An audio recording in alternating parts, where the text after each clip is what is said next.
who are here, let's make maximum use of this time.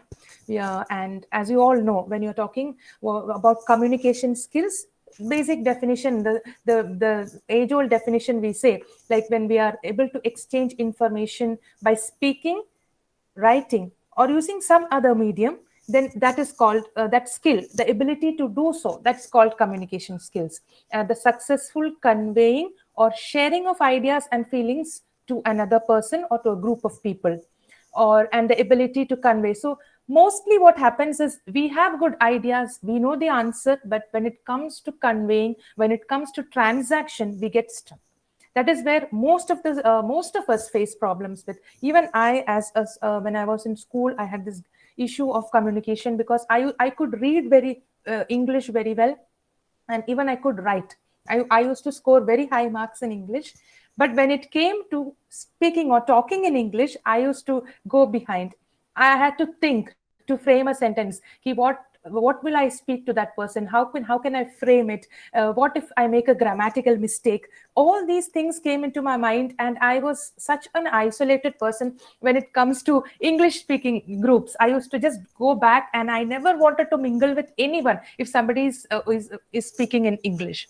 So, but why I'm saying this is, now it's not like that. Now I am able to talk in English, converse in English with a lot of confidence, and this is mainly because I got a few tips right. So that's why I'm saying, nothing, it's not an impossible task, it is a very, very easy task. So if we get the basics right, then definitely communication is going to be a very, very easy thing. Okay, so please take that in mind first. And yes, we all know there are different types of communication, right? The verbal communication, like which we are doing now in a class where I'm talking to you all convey your feelings and ideas to me. So that face to face, telephone or radio or television, that conversations, that type of a communication is called the spoken or the verbal communication.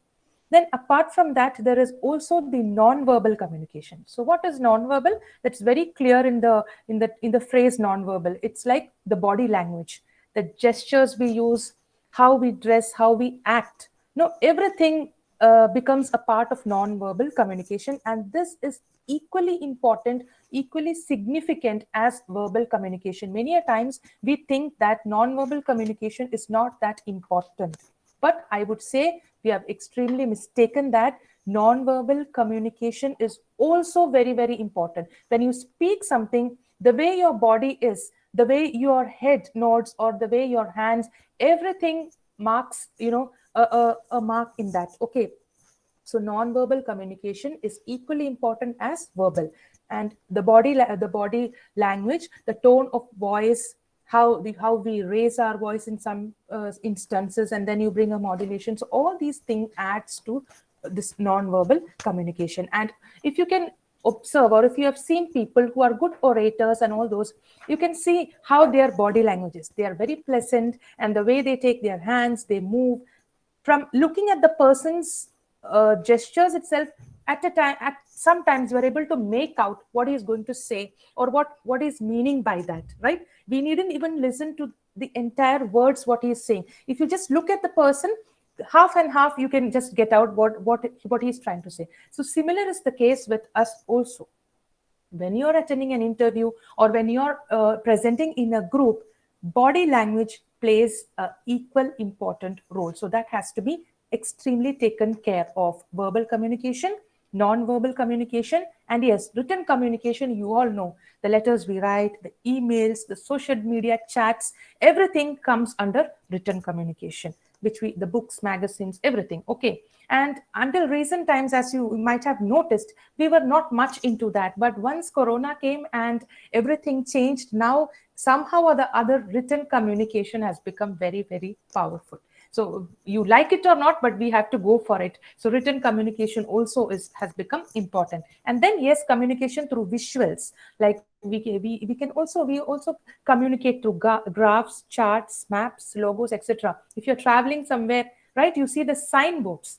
That's a type of communication where they have put up that yes, Kannur, 100 kilometers away, or Bangalore, 100 kilometers away. So all these things, the signboards, the visuals, the communication, they are very, very important. And then yes, communication through visuals, like we also communicate through graphs, charts, maps, logos, etc. If you're traveling somewhere, right, you see the signboards. That's a type of communication where they have put up that yes, Kannur, 100 kilometers away, or Bangalore, 100 kilometers away. So all these things, the certain job interviews, they might put you in a group and they will ask you to take up a topic and discuss and all that. So in group discussions, what they observe is who is the person who is taking the initiative, who is leading the group, who has come forward first. It's not about being right and wrong, but who has taken that initiative to lead the group or bring in the first few points.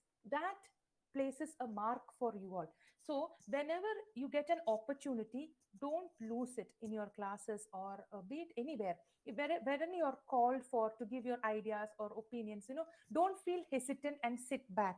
It's not about being right and wrong. You just come forward and you just speak and you just share your views. That itself is the first step for making your communication effective, I would say that. So whenever I in my class also, in whenever I ask something, you have to call keep on calling 2 3 times, then only they come forward. So that should not be there. If you really want to be successful in your lives, in your career, I would say that that hesitation which is lying inside, you should do away with it. When somebody asks you something, you listen to it and then just take initiative and start.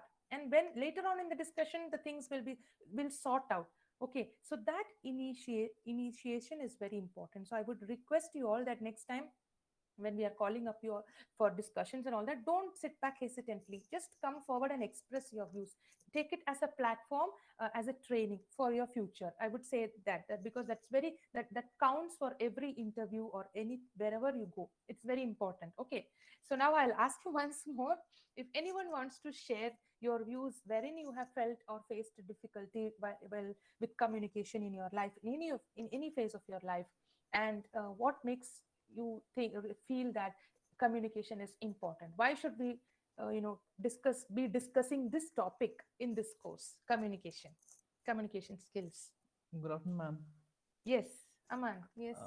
Ma'am, I think communication is very important for a clear articulation of thoughts. For Yes. instance, I'll use a very personal example here.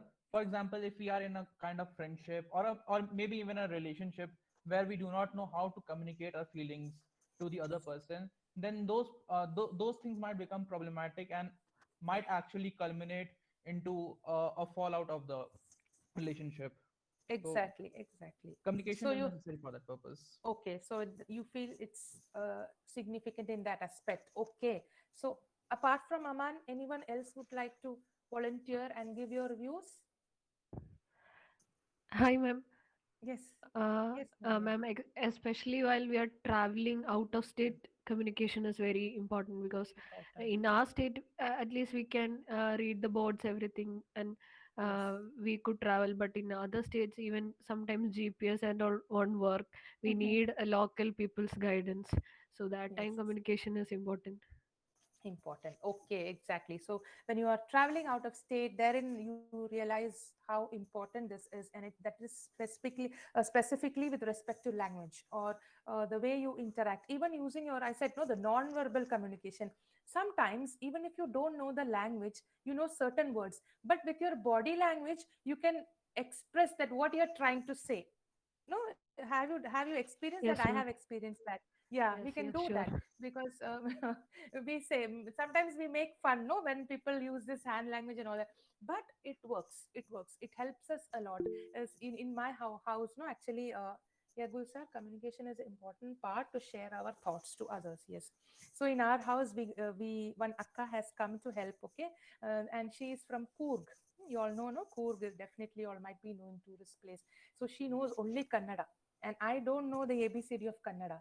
So recently I realized that how much this sign language is helping me. So I'm trying to explain. I have taken the Google's help, like English to Kannada translation app and everything. But in spite of that, I'm not. We find it very difficult. So I'm like using my hands and my body language gestures, and that's how I'm communicating with her.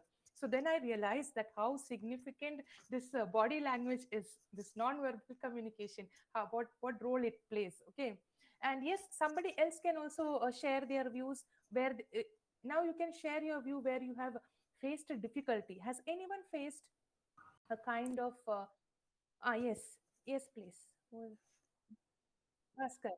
Huh.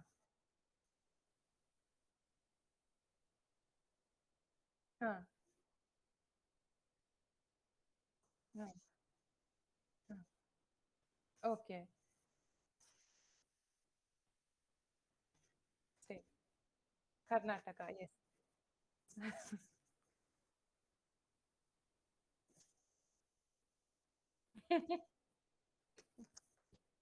Mm.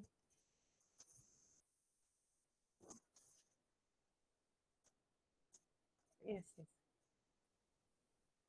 Yes. Okay. Okay. Yes. Yes.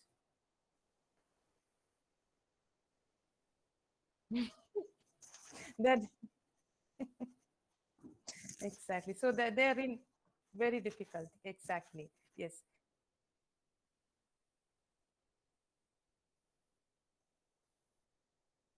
Yes.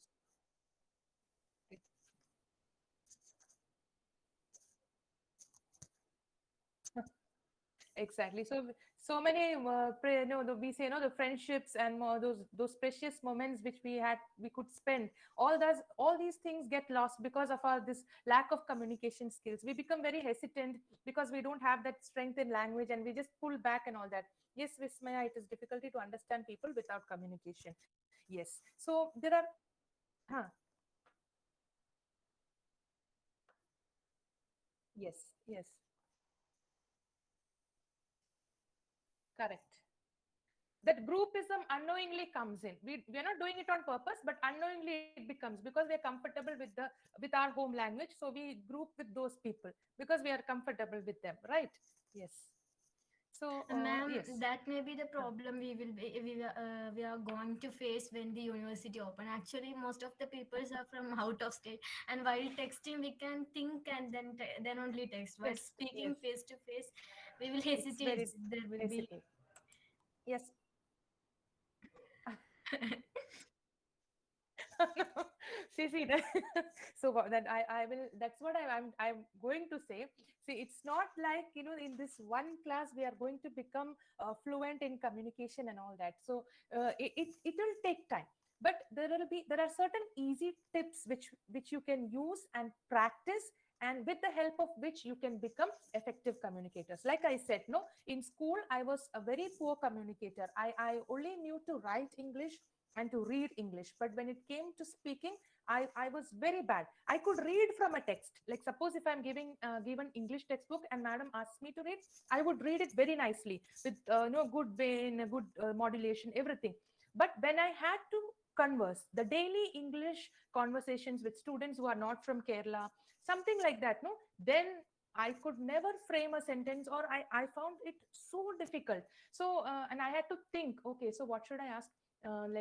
What are which is your favorite, simple things I can ask, but other than that, if I have to, like how I'm talking with you all now, that was not at all possible. So I became an introvert in school. I was an introvert in that way. I preferred only two or three friends of mine were there. And people, then what happened when I don't mingle, people started thinking that I am very, someone who takes pride and who's very proud, who doesn't want to mingle, and that hi-fi type who keeps only to two or three people. So I got bad name in that way also.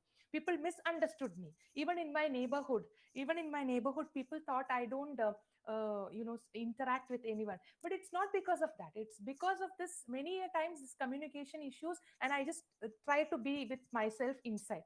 So after when I reached 12th, what happened? My father, he took the initiative. Like after 10th, in 11th and all, my father was like, he said, now we have put you in an English medium school and you can't speak English. What is going on? Huh? So he scolded me because one day he observed that one other state class boy, he called me to ask some doubt. And I was struggling answering the call. And that's the first time my father and they heard it. They were sitting in the hall and they heard how I was struggling. Those days it was land phone and all, no, we don't have mobile and all. So they heard how I was struggling, and I was so ashamed of myself. So my father and mother, they scolded me that day. They said that you are studying in an English medium school, you have completed 10th standard and you are not able to speak fluent English. So I felt very low that time when my parents scolded me. Then my father said, it's like enough is enough. Now what you have to do, you have to read the newspaper every day. And I used to never do that. So my father used to read the Hindu, if you know the newspaper, the Hindu. So he used to read that. So he brought the newspaper and he said, today onwards I'm going to sit with you and half an hour we are going to read the Hindu. Trust me, this Hindu newspaper for beginners, I will say, it is, I found it very difficult. I don't know how it is for others, but for me, it was so difficult. Every line there would be a word which I had to take the dictionary. That was how the Hindu was. Later on I felt I should have started with the Indian Express or something like that, simple, and then gone. But my father was very strict. He is like, no, no, no, you have to read it. He used to sit with me. We kept a book wherein I used to write the new words and the meaning of those new words.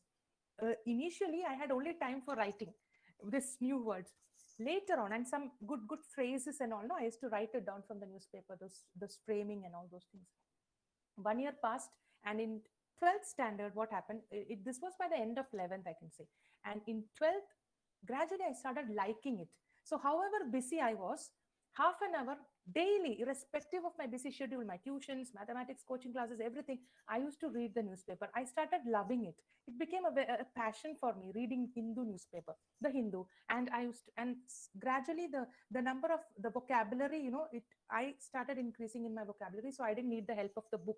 I was able to get the meanings by myself now after a few months, like 4 5 months. It was a tremendous improvement in myself. And in 12th, yes, there are the brainy people, no, who score the highest and all that. So there was this girl who scored 96% in 12th, but for English I overtook her for the board exams. Okay, so this happened. This is my own experience. I'm Except for English, she has scored 98 99. In English she got some 80 something, 82 or something, but I scored more than her. I was the topper in school for English in 12th standard board exam. So why I'm sharing this is, don't think that it is not possible or I cannot do it. You can, but the thing is, you have to work. You have to work on it. Like earlier I said, no, time, patience, practice. If you have these three things, definitely you can improve your vocabulary. Definitely you can communicate well. So this is my experience, which I shared with you all, wherein I struggled with my language. And then after 12th, I don't know, unknowingly it started coming. I started conversing all the sentences. I didn't have to struggle after 12th. And that continued. I started listening to English news and all that for half an hour, initial days, I'm saying. And then it is like it has become a strong base. Now I don't have to watch the news and all that. It has become a strong foundation for me. So, but the strong foundation was built upon with the help of my father, who strictly made me sit down and made me read the Hindu newspaper for half an hour. So I would always say the entire credit goes to two people: one my father, and then the Hindu. These are the two people who have changed me for the best. Okay, so you can also do that. Okay, so why is communication important? It will be easy for you to make, as you said, to make and keep friends, for good relationships, effective communication. It's not about, and communication is not about the language alone. There are many other factors associated with communication. We will see that, okay, one by one. That's why they say, in order to have a good relationship with your husband or wife, your kids, family members, communication is very important. Nobody will like people who are sitting monotonous, or who are always, who are grumbling with a grumbling face and sitting, keeping to themselves. No, people like are people who are very pleasant, who interact, who are lively, right? If you have noticed, among yourselves itself, you will see, in a classroom, you will like people who are very social. But if you have to be social, you have to have effective communication. It's not about only English or only language. There are many other things: how you smile, how your body language is, how actively you listen to somebody's problem, how you help the person. These things all come in communication. Usually when we hear communication, we only imagine English or speaking of a language. No, there are many other things associated with it. So we have to take care of all those things. And if you cater to all those things, then definitely you can become an effective communicator. So your daily work, your functioning, everything will be at its optimal best if you can communicate well. It will reduce your stress levels, because as I said earlier, if you have this barrier of communication inside you, you will be having a lot of stress inside you. So you can overcome that. Okay, it will help doing your job well, and it will help you develop as a leader. People who are good communicators, they can lead, initiate, good leaders in the workplace, build good relationship with your fellow employees. When you're in a workplace, people will like you. You will be able to build good relationships with them. You will not be misunderstood like I was. I told, no, people misunderstood me in my locality. Everywhere they thought I am very arrogant and very proud kind of a girl.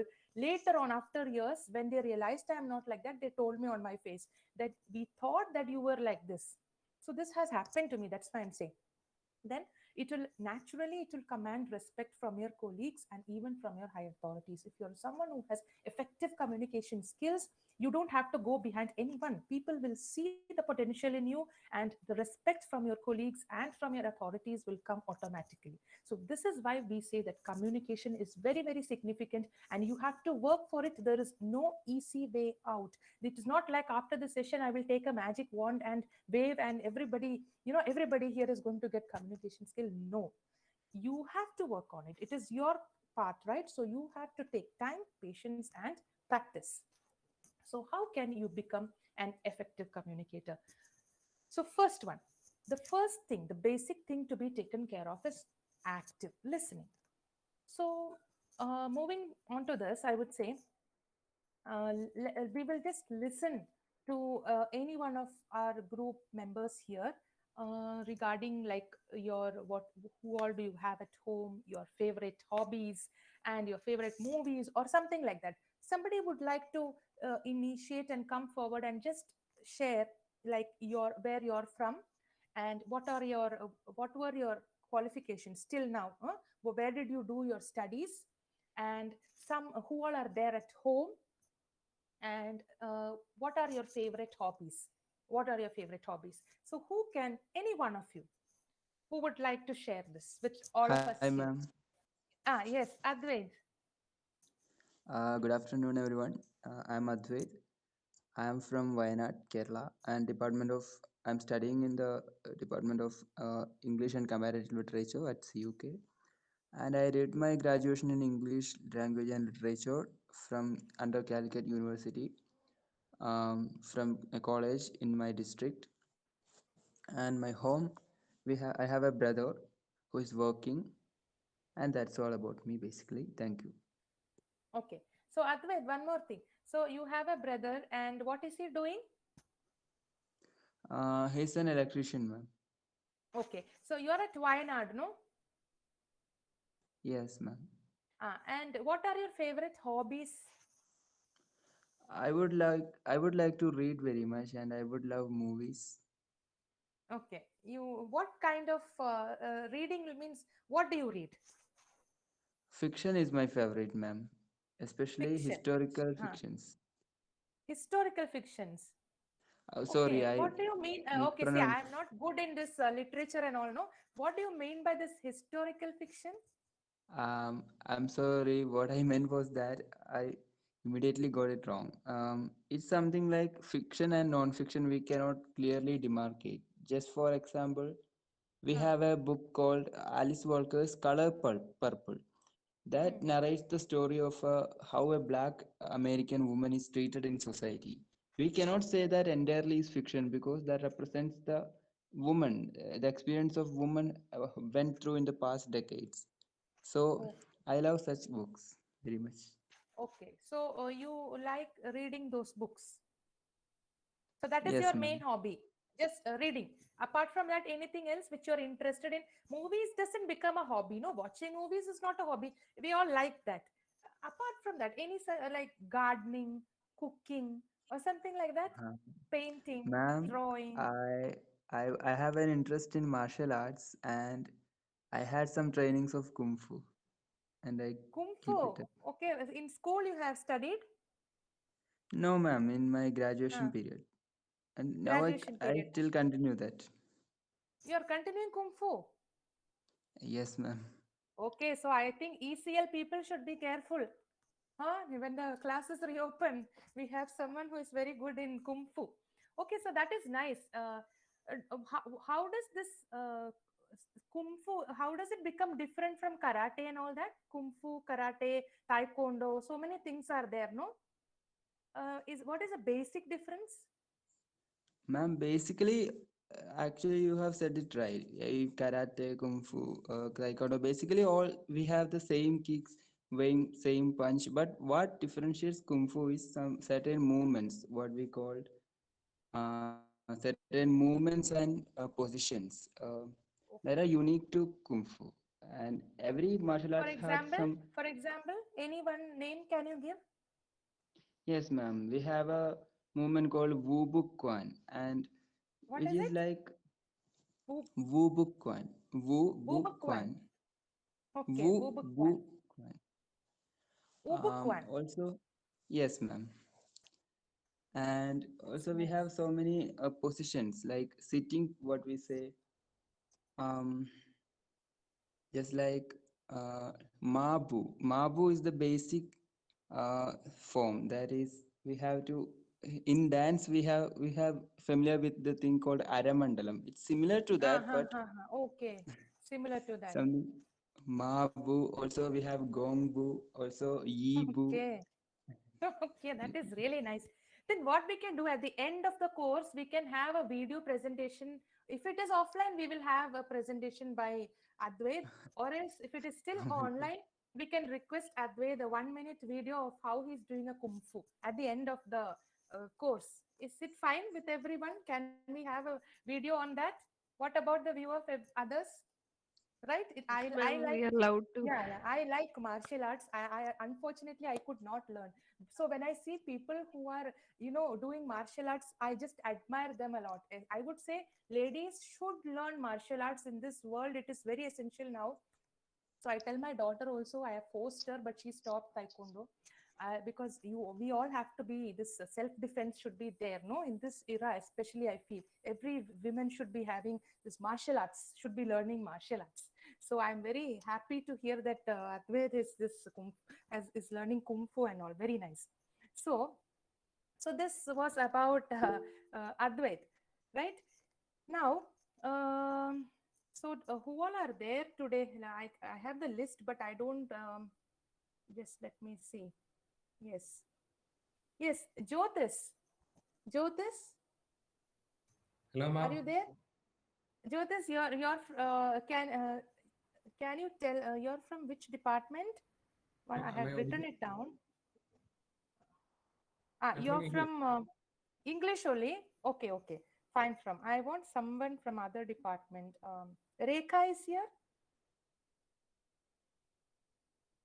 or Bustana. Bustana is here. Yes, ma'am.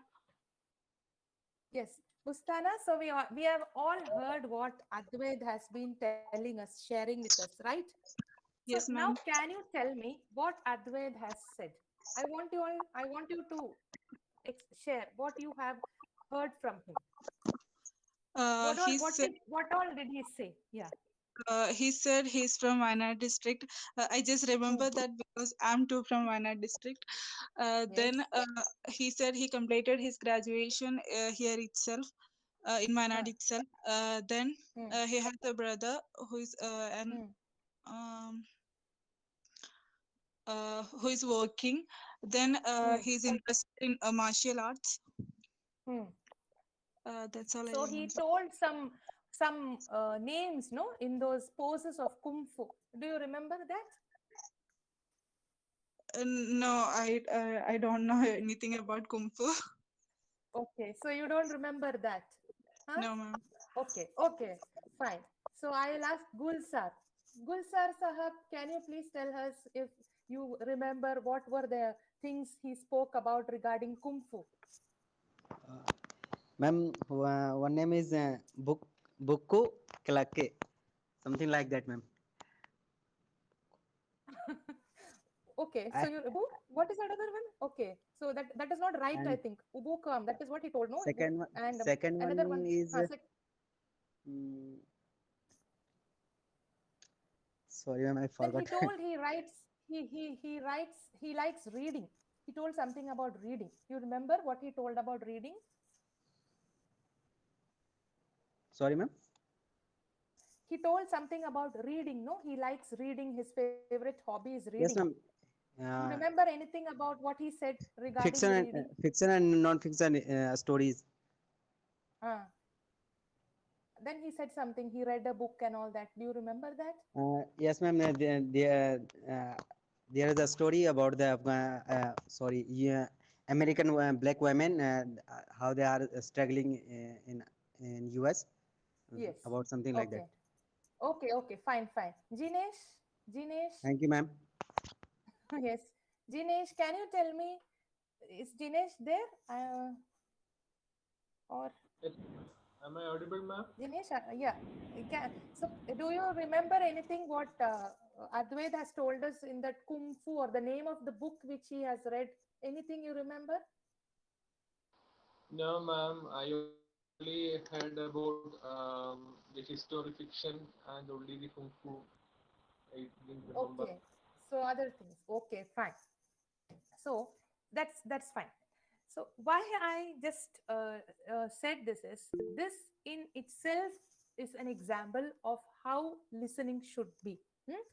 So most of us, including me, all of us, when we say we are listening, half of the things we are not listening. We are listening, but we are not listening it actively.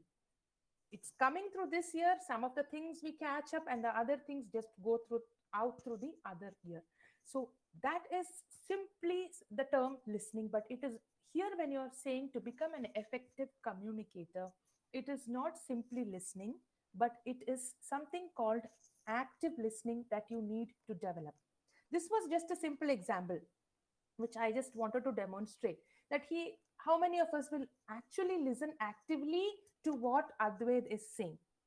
But listen every minute detail of what he is saying, and maybe note it down or keep it. This is just a simple example. I'm not saying that you have to do this here in this class when everybody introduces. No, what I'm saying is this should be your attitude when it comes to other stuff in your life, in career, or when you're doing an assignment or something, or in a group. This should be the kind of active listening you should try to inculcate in yourselves. Minute attention to every detail.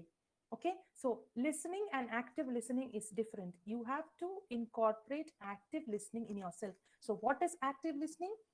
Paying close attention to the person who is speaking to you, be it your parents, your family members, or if somebody is talking to you who's come to you to confide in you, then pay close attention to the person. If you're in a seminar, if you have gone for a talk, many a time we say it's very boring and we don't listen.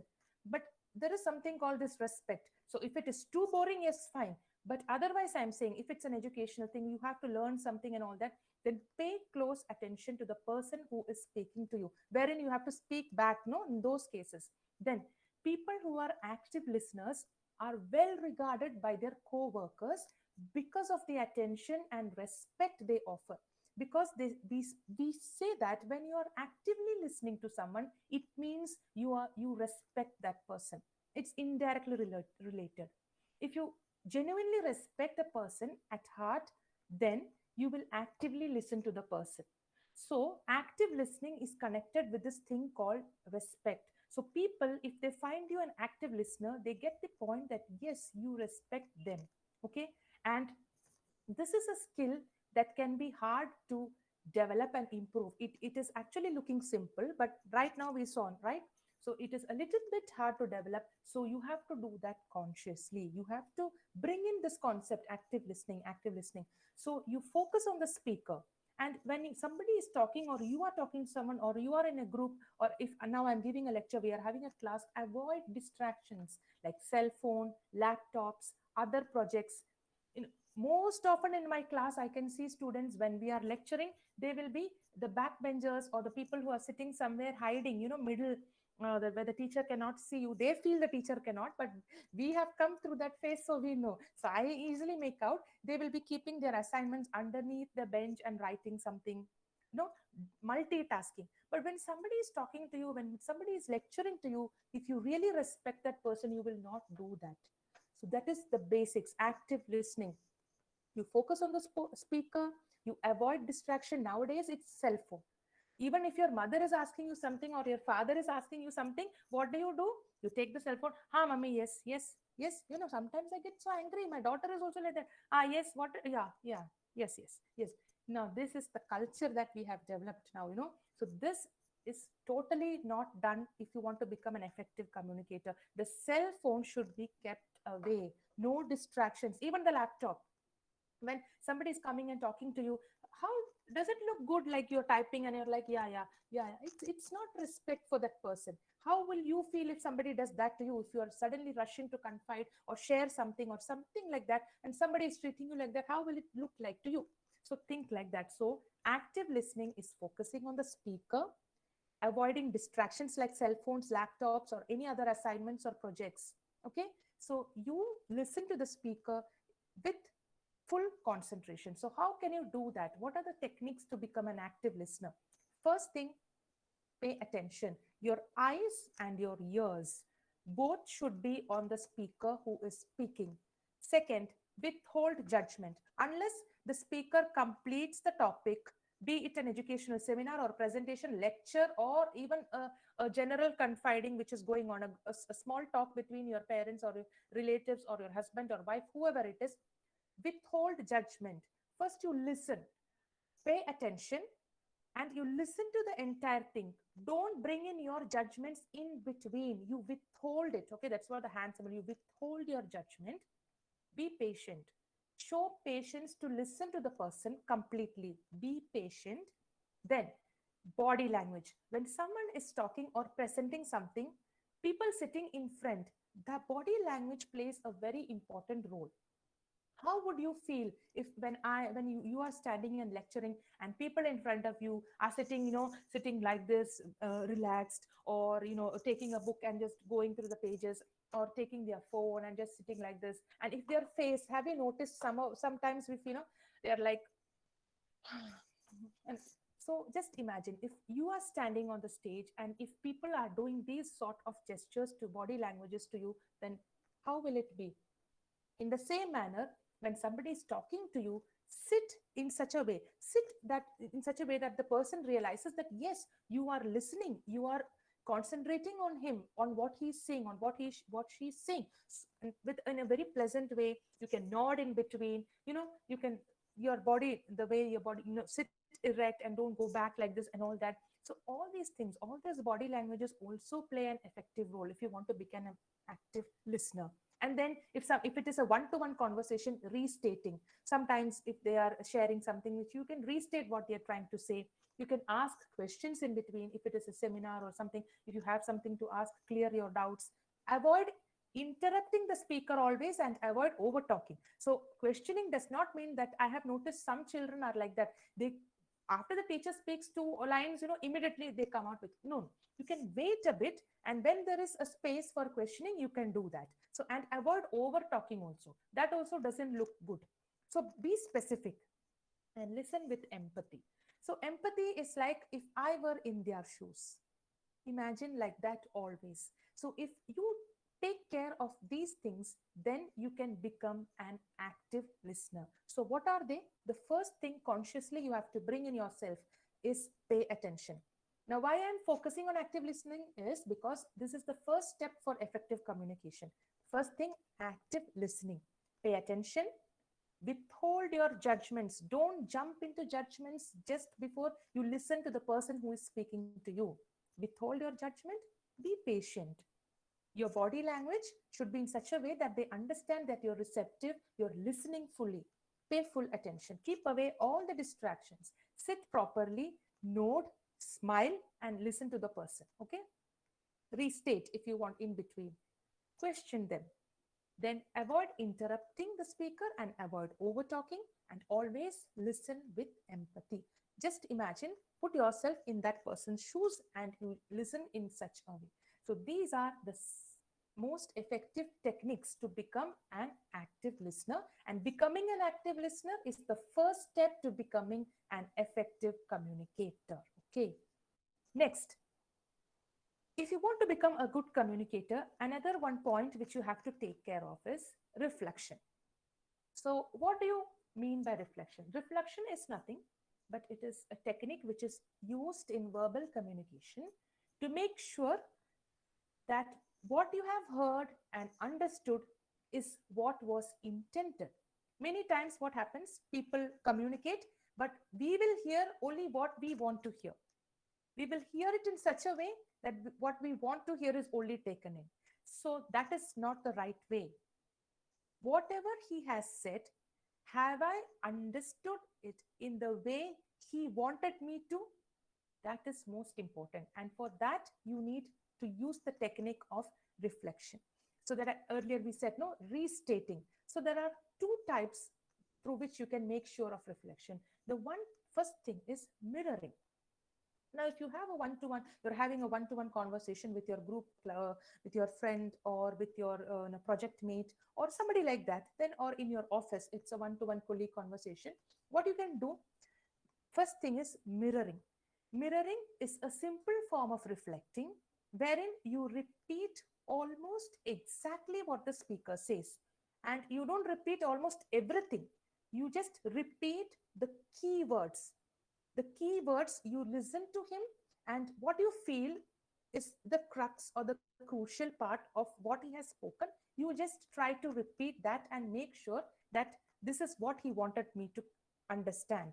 So when you repeat that and say, if it is wrong, he will correct you. If it is right, he's like, yes. So you get it. Okay, so this is what he wanted me to understand.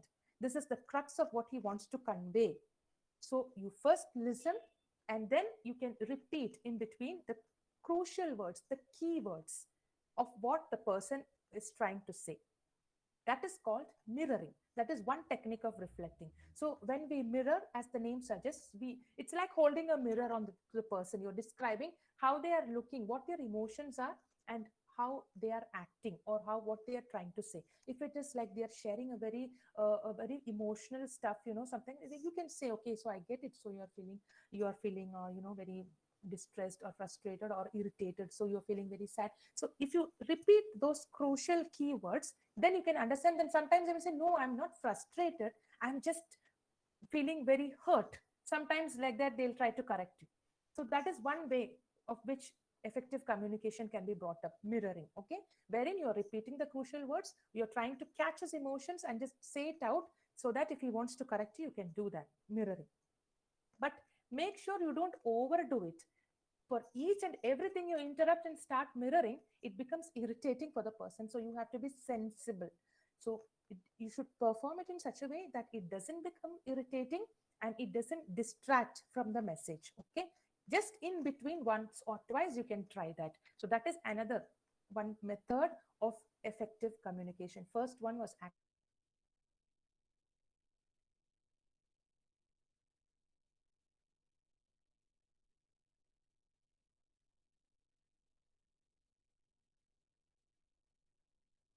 the matter he has shared in your words, but you should not include your additional points or your biases, your judgments, something like that, nothing.